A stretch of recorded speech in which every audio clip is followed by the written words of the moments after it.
It's finally happened. I've been waiting for this day for so long.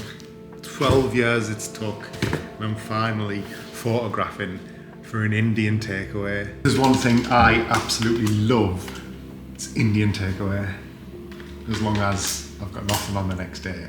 So that's what today's shoot's gonna be anyway. It's gonna be you watching me creep on a content shoot for an Indian takeaway.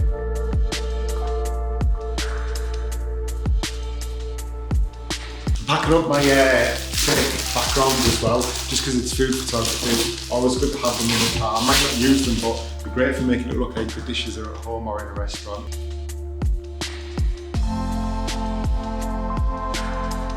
So this shoot today is actually a bit of a new concept because I've started offering retainer shoots, which are ideal for like small businesses, independent local businesses. And basically I'm going in every quarter or every month and I'm getting a lot of new content for these businesses at a cheaper rate for them because they're on retainer. So I'll go in like I am today for about an hour and I'll get some reels and I'll get some photos and I'll just deliver all that to the client, and then they're covered for their social media for the next month, for the next 3 months, depending on what type of retainer that they're on.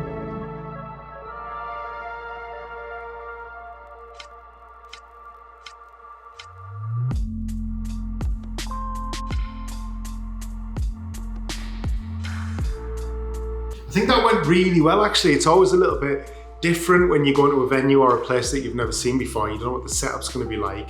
That was no different. It worked really well. I've been trying to think of some bits of advice to tell you, some takeaways, if you will. I think 2 that I can stand by that I've started doing recently. You should always pack more than you think you're going to need, more than you think you're going to actually use. I did it, I always do it, I always pack more lighting than I think I need.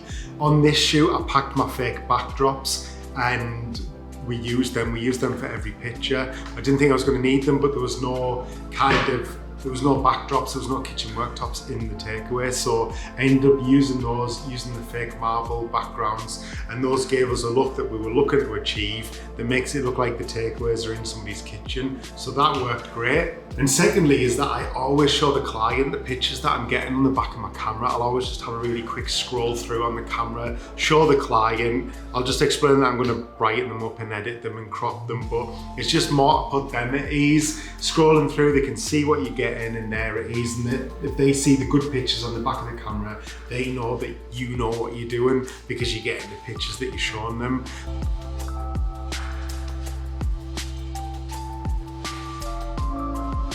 I think this is a thing with getting busy as well, isn't it? Like everything else goes out the window, like healthy eating, for example.